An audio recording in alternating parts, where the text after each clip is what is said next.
السلام علیکم ورحمۃ اللہ وبرکاتہ۔ جمعہ 21 رجب سن 1445 مطابق 2 فروری سن 2024 کے خطبے کا اردو میں خلاصہ پیش خدمت ہے۔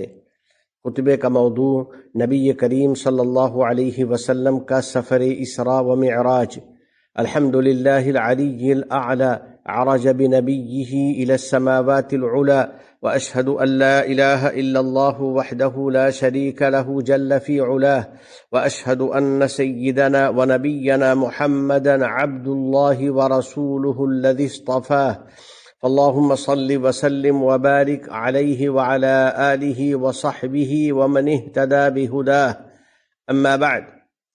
رفیقان ملت اسلامیہ، نبی رحمت للعالمین صلی اللہ علیہ وسلم سے محبت کرنے والوں، بلا شبہ اسراء اور معراج اسلامی تاریخ کا ایک عظیم الشان واقعہ ہے۔ اس کی تفصیل یہ ہے کہ منصب نبوت پر فائز ہونے کے بعد ایک رات نبی کریم صلی اللہ علیہ وسلم مکہ مکرمہ میں تشریف فرما تھے کہ آپ کے سامنے تاریکی کے درمیان سے اچانک ایک نور پھوٹا۔ وہ حقیقت میں وحی کے امین فرشتہ جلیل حضرت جبریل علیہ السلام تھے، جو اس لیے حاضر ہوئے تھے تاکہ نبی کریم صلی اللہ علیہ وسلم کے ہم سفر بنیں من المسجد الحرام الی المسجد الاقصی، اور حضرت صلی اللہ علیہ وسلم کو راتوں رات مسجد حرام سے مسجد اقصی تک اپنے ساتھ لے جائیں۔ پھر آپ صلی اللہ علیہ وسلم کو مسجد اقصی سے بلند و بالا آسمانوں کی سیر کرائیں، اور وہاں آپ صلی اللہ علیہ وسلم کو اپنے رب کریم مولائے عظیم سے ملاقات کا اعزاز حاصل ہو۔ یقیناً اسراء اور معراج آپ صلی اللہ علیہ وسلم کا ایسا عظیم الشان معجزہ ہے جس کا سمجھنا انسان کے بس میں نہیں، اور اس کی حقیقت تک پہنچنے سے عقل انسانی عاجز ہے۔ لیکن اہل ایمان معراج کی تدبیر کرنے والے اللہ جل جلالہ کی قدرت پر ایمان رکھتے ہیں، اور صاحب معراج صلی اللہ علیہ وسلم کی صداقت پر یقین رکھتے ہیں۔ باری تعالی جل جلالہ کا فرمان ہے، ما ضل صاحبکم وما غوى وما ينطق عن الهوى ان هو الا وحی یوحى۔ تمہارے یہ ساتھی نہ تو بھٹکے اور نہ غلط راستہ پر ہوئے، اور وہ اپنی خواہش سے کچھ نہیں بولتے، یہ تو خالص وحی ہے جو ان کی طرف بھیجی جاتی ہے۔ معراج کا یہی وہ معجزہ ہے جس میں تمام ملائکہ اور انبیاء علیہم السلام نے رسول اکرم صلی اللہ علیہ وسلم کو خوش آمدید کہا تھا، اور ان الفاظ میں استقبال کیا تھا، مرحبا بہ ولنعم المجیء جاء۔ مرحبا، حضرت کا آنا مبارک ہو۔ میرے دوستو، رسول اکرم صلی اللہ علیہ وسلم نے اس سفر میں انبیاء کرام علیہم السلام سے ملاقات کی۔ چنانچہ پہلے آسمان پر ابو البشر سیدنا آدم علیہ السلام سے حضرت صلی اللہ علیہ وسلم کا سامنا ہوا، تو آپ صلی اللہ علیہ وسلم ان کی طرف متوجہ ہوئے اور ان کو سلام پیش کیا۔ تو حضرت آدم علیہ السلام نے اس طرح آپ صلی اللہ علیہ وسلم کے سلام کا جواب دیا، مرحبا واہلا بابنی نعم الابن انت۔ اپنے بیٹے کو مرحبا کہتا ہوں اور استقبال کرتا ہوں، آپ میرے بہت اچھے بیٹے ہیں۔ اس کے بعد حضرت جبریل علیہ السلام حضرت صلی اللہ علیہ وسلم کو ساتھ لے کر آگے بڑھتے رہے، اور ایک آسمان کے بعد دوسرے آسمان پر چڑھتے رہے۔ اس دوران آپ صلی اللہ علیہ وسلم نے حضرت یوسف، حضرت عیسیٰ، حضرت یحییٰ، حضرت ادریس، حضرت ہارون اور حضرت موسیٰ علیہم السلام سے ملاقات کی۔ سب نے اس طرح آپ کا استقبال کیا، مرحبا بالنبی الصالح والاخ الصالح۔ نیک نبی اور نیک بھائی کا آنا مبارک ہو۔ پھر آپ صلی اللہ علیہ وسلم نے سیدنا ابراہیم علیہ السلام سے ملاقات کی۔ وہ 7ویں آسمان میں تشریف فرما تھے۔ حضرت ابراہیم شکل و صورت میں ہمارے نبی جمیل صلی اللہ علیہ وسلم سے بہت زیادہ مشابہ تھے۔ اس وقت ان کی یہ کیفیت تھی، مسندا ظہرہ الی البیت المعمور، وہ بیت معمور کی طرف پشت کر کے ٹیک لگائے ہوئے تھے۔ واضح ہو کہ البیت المعمور آسمان والوں کا قبلہ ہے۔ بہرحال نبی کریم صلی اللہ علیہ وسلم نے فوراً حضرت ابراہیم علیہ السلام کو سلام پیش کیا، تو انہوں نے آپ کے سلام و احترام کا جواب دیا۔ پھر آپ سے فرمایا، یا محمد اقری امتک منی السلام واخبرهم ان الجنت طیبۃ التربہ عذبۃ الماء وانها قیعان وان غراسها سبحان اللہ والحمد للہ ولا الہ الا اللہ واللہ اکبر۔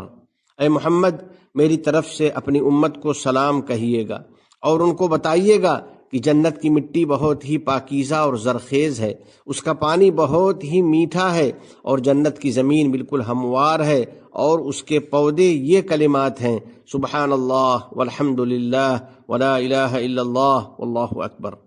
اس کے بعد ہمارے نبی علیہ الصلاۃ والسلام بلندی کی طرف بڑھتے رہے، یہاں تک کہ آپ صلی اللہ علیہ وسلم اس مقام تک پہنچ گئے جہاں پر آپ سے پہلے یا آپ صلی اللہ علیہ وسلم کے بعد کسی کا قدم نہیں پڑا ہے، یعنی آپ صلی اللہ علیہ وسلم سدرۃ المنتہا کے پاس پہنچ گئے۔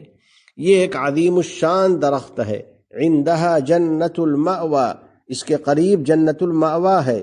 اس مقام پر تمام مخلوق کی رسائی ختم ہو جاتی ہے، اور اس سے آگے بڑھنا کسی کے لیے ممکن نہیں، نیز اس جگہ کی صفت اور اس کی کیفیت بیان کرنا کسی کے لیے ممکن نہیں۔ اے ہمارے آقا یا رسول اللہ، بلا شبہ آپ سید الاولین والآخرین ہیں، آپ کا مقام و مرتبہ بہت زیادہ بلند ہے۔ لقد بلغت مکانا لا یطار له على جناح ولا يسعى على قدم، آپ ایسے عظیم مقام پر فائز ہوئے اور ایسی بلندی تک پہنچے جہاں تک نہ تو بازوؤں سے اڑ کر پہنچا جا سکتا ہے اور نہ ہی قدموں سے چل کر جایا جا سکتا ہے۔ جی ہاں میرے دوستو، نبی کریم صاحب خلق عظیم صلی اللہ علیہ وسلم انتہائی بلند مقام تک تشریف لے گئے، یہاں تک کہ آپ کو اللہ رب العزت کا قرب حاصل ہو گیا، جیسا کہ باری تعالیٰ کا ارشاد ہے، فَتَدَلَّى فَكَانَ قَابَ قَوْسَيْنِ أَوْ أَدْنَى فَأَوْحَى إِلَىٰ عَبْدِهِ مَا أَوْحَى، پھر وہ قریب آئے اور جھک پڑے یہاں تک کہ 2 کمانوں کے برابر فاصلہ رہ گیا، بلکہ اس سے بھی کم۔ پھر اللہ تعالیٰ کو اپنے بندے کی طرف جو وحی فرمانی تھی وہ فرمائی۔ میرے ایمانی بھائیوں، کیا آپ کو معلوم ہے کہ اللہ تعالیٰ نے آپ صلی اللہ علیہ وسلم کی طرف کیا وحی فرمائی؟ تو معلوم ہونا چاہیے کہ اس عظیم مقام پر باری تعالیٰ نے ایک عظیم الشان عبادت کو فرض فرمایا اور اسلام کے ایک بنیادی رکن یعنی نماز کا حکم دیا۔ بلا شبہ نماز ایک عظیم الشان عبادت ہے جو بندے اور اس کے مولائے کریم کے درمیان تعلق کا ذریعہ ہے۔ ابتدا میں اللہ جل جلالہ نے دن و رات میں 50 نمازیں فرض کی تھیں، چنانچہ نبی کریم صلی اللہ علیہ وسلم کا ارشاد ہے، فرجعت حتى امر بموسى فقال موسى ما الذي فرض ربك على امتك قلت فرض عليهم 50 صلاة قال فراجع ربك فإن امتك لا تطيق ذلك۔ میں بارگاہ الہی سے واپس ہوا، یہاں تک کہ میں حضرت موسیٰ کے پاس سے گزرا تو انہوں نے مجھ سے دریافت کیا کہ آپ کے رب نے آپ کی امت پر کون سی عبادت فرض فرمائی؟ میں نے بتایا کہ اللہ رب العزت نے ان پر 50 نمازیں فرض کی ہیں۔ تو حضرت موسیٰ نے فرمایا، اپنے رب کی طرف واپس جائیے، کیونکہ آپ کی امت ہر روز 50 نماز کی طاقت نہیں رکھتی۔ چنانچہ حضرت صلی اللہ علیہ وسلم متعدد بار اپنے رب کی طرف رجوع کرتے رہے اور ہم پر رحمت و شفقت کے لیے اللہ جل جلالہ سے نماز کی تعداد میں کمی کی درخواست کرتے رہے۔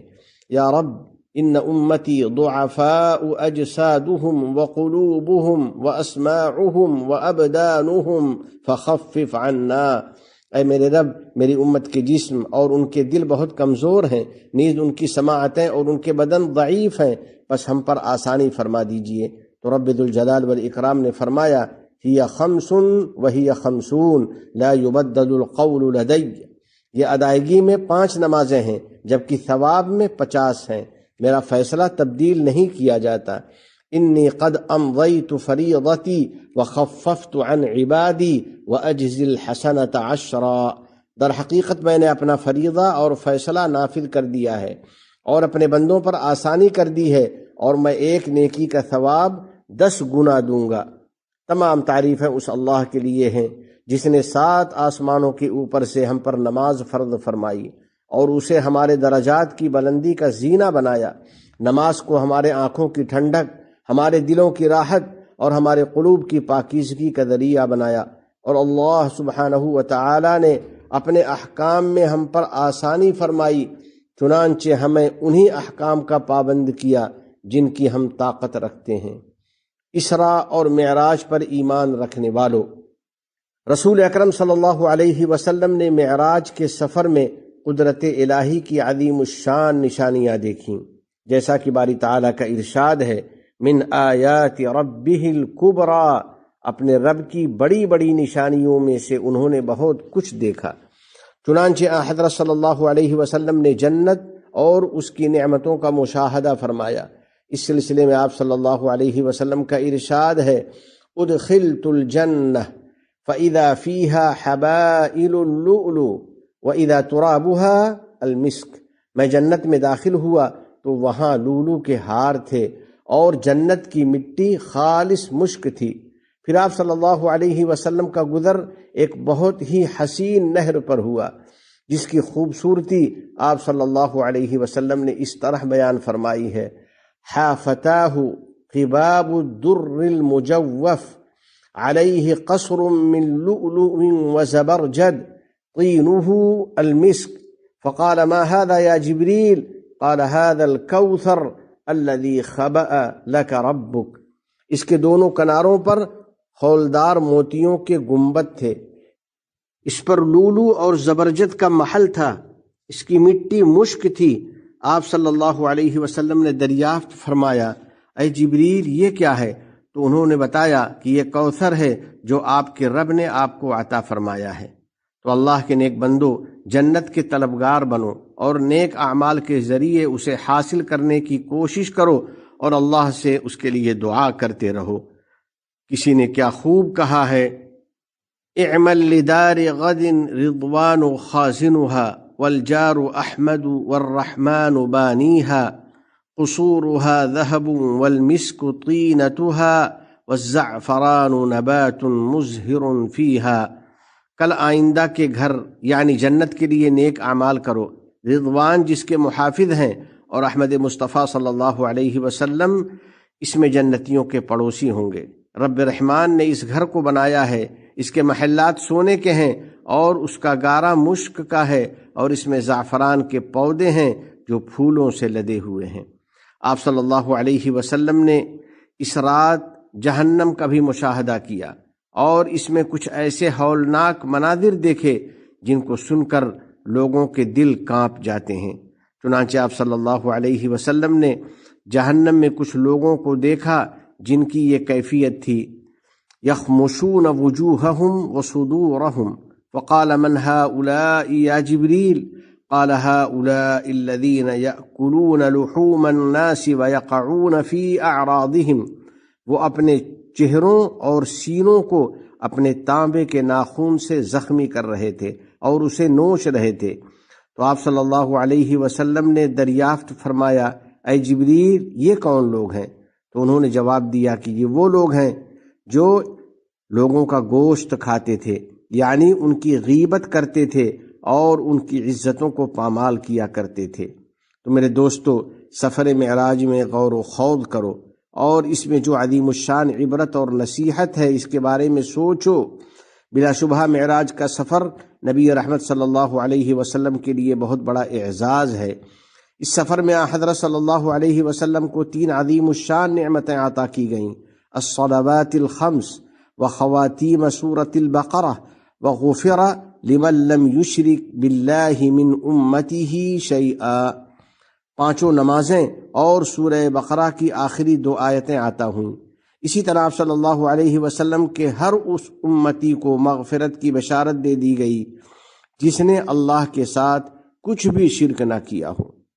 معراج کا سفر آسانی اور سہولت پیدا کرنے کا سفر ہے، انبیاء کرام کے درمیان اخوت و محبت کا سفر ہے، سلام و سلامتی کا سفر ہے، سوال و جواب اور گفت و شنید کا سفر ہے۔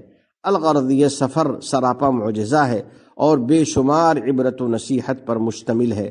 اللہ رب العزت کا ارشاد ہے، لقد كان في قصصهم عبرة لأولي الألباب ما كان حديثا يفترى ولكن تصديق الذي بين يديه وتفصيل كل شيء وهدى ورحمة لقوم يؤمنون۔ یقیناً ان کے واقعات میں عقل والوں کے لیے بڑی عبرت ہے۔ یہ کوئی ایسی بات نہیں جو جھوٹ موٹ گھڑ لی گئی ہو، بلکہ اس سے پہلے جو کتابیں آ چکی ہیں ان کی تصدیق ہے اور ہر بات کی وضاحت ہے، اور جو لوگ ایمان لائے ہیں ان کے لیے ہدایت اور رحمت کا سامان ہے۔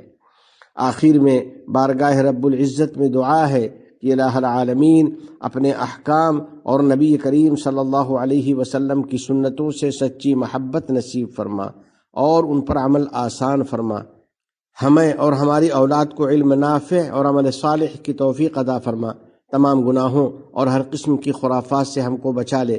ہمارے والدین، عزیز و اقارب اور پوری امت مسلمہ کو امن و رحمت اور صحت و عافیت عطا فرما، اور ہمارے تمام مرحومین کی مغفرت فرما۔ ہم پر باران رحمت نازل فرما۔ اس ملک کے صدر ذی وقار شیخ محمد بن زائد، ان کے نائبین اور ان کے ولی عہد کو توفیق و عنایت اور صحت و عافیت عطا فرما۔ یا اللہ، شیخ زائد، شیخ مکتوم، شیخ خلیفہ بن زائد اور دیگر مرحومین شیوخ پر رحمت نازل فرما۔ اس ملک کو دین و شریعت، علم و ثقافت، عزت و احترام، تعمیر و ترقی، صفائی و پاکیزگی اور حسن و جمال کا وطن بنا۔ متحدہ عرب امارات اور عالم اسلام سمیت پوری دنیا کو امن و امان کا گہوارہ بنا۔ وفقنا اللہ وإیاکم لصالح الاعمال، وصلی اللہ علی سیدنا ونبینا وحبیبنا محمد وعلى آلہ وصحبہ اجمعین وعلى من تبعهم بإحسان إلى يوم الدين۔ السلام علیکم ورحمۃ اللہ وبرکاتہ۔